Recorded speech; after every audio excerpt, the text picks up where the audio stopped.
અનેક પ્રકારે કથાઓ ગવાય છે, અનેક પ્રકારે કહેવામાં આવે છે, અનેક જગ્યાએ થાય છે. શિવ મહાપુરાણ કથા શ્રાવણ માસમાં શ્રવણ કરવાથી એકલા શિવજીની નહીં, માતાજીની પણ કૃપા અને સાથે સાથે ગણેશ અને કાર્તિકેયની પણ કૃપા મળે છે અને રિદ્ધિ સિદ્ધિ એની રાશિ કરે છે, એના ઘરમાં નિવાસ કરે છે. પછી મહાદેવજી સમાધિમાં લીન છે. સમય થયો, સમાધિમાંથી ઉઠ્યા, ઘર તરફ પ્રયાણ કર્યું. આ બાજુ માતા પાર્વતી એકલા હોવાથી સંકલ્પથી એના મહેલમાંથી ગણેશજી પ્રગટ થયા. ગણેશજીને કહ્યું, તું મારો દીકરો છે, હું તારી માં છું અને માની સેવા કરવી, મારું ધ્યાન રાખવું એ દરેક પુત્રની ફરજ છે. ગણેશજી બીજા કોઈને ક્યારેય મળેલા નહીં, કેવલ માતાને મળેલા, એટલે એના માટે માતા જ સર્વસ્વ છે એવું સમજી એ માની આજ્ઞાનું પાલન કરવા લાગ્યા. અને આપ સૌ જાણો છો કે ગણેશજીનું મસ્તક સ્થાના માટે છેદાયું છે. ગણેશજી માતા પાર્વતી સાથે રહે છે. એક દિવસ માતાએ કહ્યું, બેટા, દરેક દેવતાઓ છે ને એ કાર્તિકને સેનાપતિ માને છે. એ કાર્તિક સ્વામી એટલે કે તારા મોટા ભાઈ એ સેનાઓના પતિ છે, પણ હું એ જેટલી સેના છે ને શિવજીના ગણો છું. કાર્તિક સ્વામી પણ શિવજીનો ગણ કહેવાય છે. હું તને ગણોના પણ પતિ બનાવીશ. એટલે તારું નામ ગુણેશ અને તારામાં અત્યંત ગુણ ભરેલા છે, એટલે તારું નામ હું ગુણેશ રાખીશ. ગુણેશમાંથી આપણે એને કહીએ છીએ ગણેશ. ગણેશ એટલે ગણોના ઈશ, ઈશ એટલે ઈશ્વર, અને ગુણેશ એટલે ગુણોના પણ ઈશ્વર. ભગવાન ગુણપતિ ગુણોનો ભંડાર છે. એવા ગણપતિ એક દિવસ માતા પાર્વતીની સેવામાં છે. પાર્વતીએ કહ્યું, બેટા, હું અંદર સ્નાન કરું છું, તો બહાર ઉભો રહે, કોઈ અંદર આવે નહીં. આ માતાનું વચન. કોઈ પણ આવે એને અંદર આવવાના દઈશ, પણ ગમે તે કહે. માતાની ખબર હતી કે શિવજી તો અત્યારે આવવાના નથી, એ તો સમાધિમાં લીન છે, તો બીજું કોઈ અહીંયા આવશે નહીં. કાર્તિક સ્વામી કૌચ પર્વત પર બેઠા છે. એટલે ગણપતિને કહું કે તું ધ્યાન રાખજે, કોઈ અંદર ન આવે. અને ગણપતિ મહારાજ દ્વારમાં ફેરો ભરે છે. એ સમયે ભગવાન શિવજીની સમાધિ તૂટી. શિવજીને આજે ઘરે જવાની ઈચ્છા થઈ છે. આ બધું યોગાનો યોગ છે. ભગવાન તો અંતર્યામી છે, એની તો બધી ખબર હોય. પણ અહીં ભગવાન ગણેશજી મનોમન માનું ચિંતન કરે છે, માનો વિચાર કરે છે. આ બાજુ પિતાજી આવ્યા છે એની ખબર નથી. ભગવાન શિવ કૈલાસમાં પધાર્યા ત્યારે તપ પૂર્ણ કરી સમાધિમાંથી જાગી અને પોતાના આંગણે આવ્યા છે. આંગણે આવ્યા અને જોયું કે કોઈ બાળક દ્વાર પર ઊભો છે. પહેલા શિવજીને થયું કે હું ઘર તો ભૂલ્યો નથી, કારણ કે શિવજી ઘણા સમય પછી પાછા ફર્યા, એની ખબર નથી કે આ મારો પુત્ર છે. આંગણામાં ઉભેલા એ પુત્રને કહ્યું કે હે વત્સ, તો કોણ છે? ગણપતિને માની આજ્ઞા હતી કે કોઈ પણ આવે એને અંદર આવવાનું. આજે શિવજી આવીને ઉભા છે, પણ ગણેશજીને ખબર નથી. એટલે ગણેશજી સામો જવાબ આપે છે,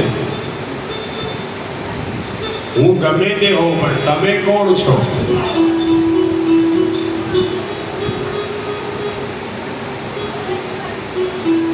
શિવજી વિચાર કરે, આજ સુધી મને કોઈ આવું પૂછ્યું નથી, અને મને પૂછનારો આ કોણ? તમે કોણ છો? મને આખું જગત ઓળખે, લોકનો નાથ છું, દેવોનો દેવ છું, અને આ બાળક મને પૂછે છે.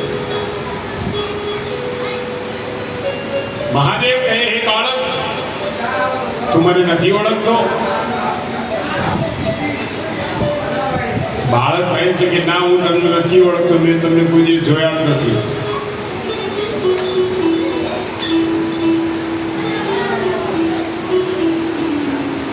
એટલે ભગવાન શિવજી કહે છે, તું નથી ઓળખતો તો પછી શું કરવા અમને રોકે છે? મારે અંદર જવું છે. ગણેશજી કઈ અંદર નહીં જવાનું.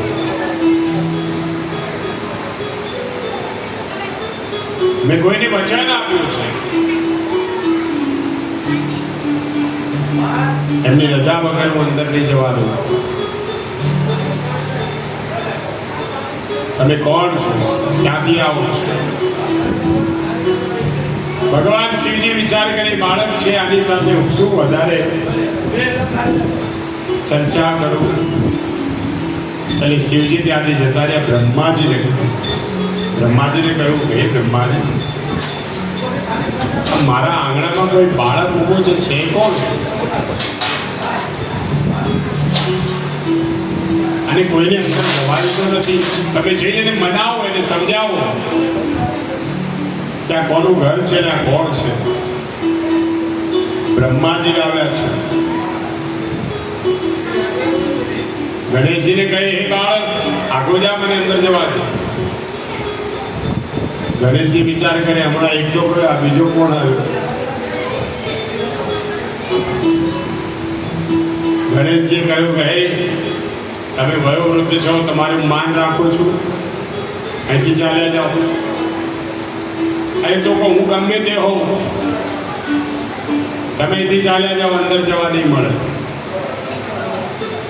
શિવ મહાપુરાણ એમ કહે છે કે બ્રહ્માજી સાથે પછી યુદ્ધ થયું, અને ગણેશજીએ બ્રહ્માજીને સજા કરી. બ્રહ્માજી વિચાર કરે, બાળક નાનો છે, આને કેવી રીતે મનાવું? અને ઘણીવાર બ્રહ્માજી શ્રાપ આપી દે. એટલે વધારે ક્રોધ આવશે ને જો હું શ્રાપ આપી દઈશ તો આ બાળક એ શ્રાપને ઝીલવી નહીં શકે. એટલે બ્રહ્માજી ત્યાંથી ગયા, ઇન્દ્રને મોકલ્યો. ઇન્દ્ર સાથે ઝઘડો થયો. પછી બીજા દેવતાઓ આવ્યા, શિવગણો આવ્યા. બહુ ભીષણ યુદ્ધ થયું છે. ગણપતિ મહારાજ દરેકની સાથે લડે છે. વિચાર કરે છે તો બાળક, આટલી બધી શક્તિ આનામાં આવી ક્યાંથી? આનામાં કોઈ સાધારણ શક્તિ નથી, નક્કી કોઈ શક્તિનો પુત્ર છે. અને ખરેખર ગણેશજી તો શક્તિના પુત્ર હતા. એનો વાળ પણ વાંકો ન થાય. બધાએ હારી થાકી અને પછી મહાદેવ પાસે આવ્યા. મહાદેવ, મને લાગે છે બાળક બહુ જિદ્દી છે, કોઈને અંદર જવા દેતો નથી અને બધાને મારે પણ છે. મહાદેવ વિચાર કરે, શું વાત કરો છો કે હા, બાળક થઈને તમે માર ખાઓ? શું કરીએ? પછી મહાદેવજી રેવાયું નહીં, ક્રોધ ચડ્યો છે શિવજીને. દોડતા આવ્યા છે. શિવજી જોયું, બાળક માનતો નથી. હે પુત્ર, હે વત્સ, તું બાળક છે, નાનો છે, એટલે તને જવા દઉં છું, પણ હવે જો તું અહીંયા ઉભો રહીશ અથવા અમને અંદર નહીં જવા દે તો તારો વધ કરીશ. ગણેશજી કહે છે તમારે જે કરવું એ કરો, પણ હું અહીંથી હટવાનો નથી. આ યુદ્ધ અનેક સમય સુધી ચાલ્યું છે. પછી શિવજી સાથે ભગવાન ગણેશજીનું યુદ્ધ થયું. યુદ્ધની કથા પણ કરી છે.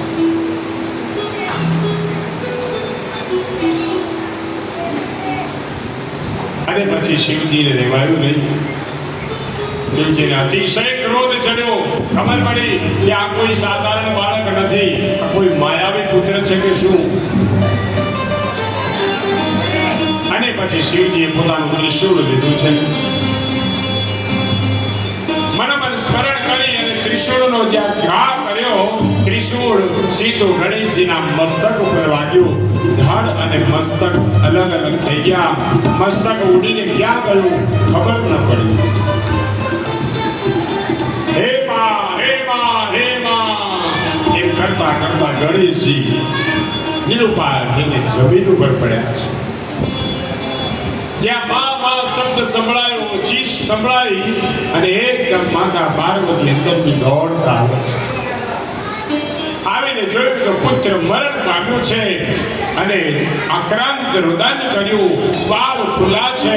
માતાજીની જીભ નીકળી ગઈ, આંખ મોડી થઈ ગઈ અને શક્તિ પ્રદર્શન થયું.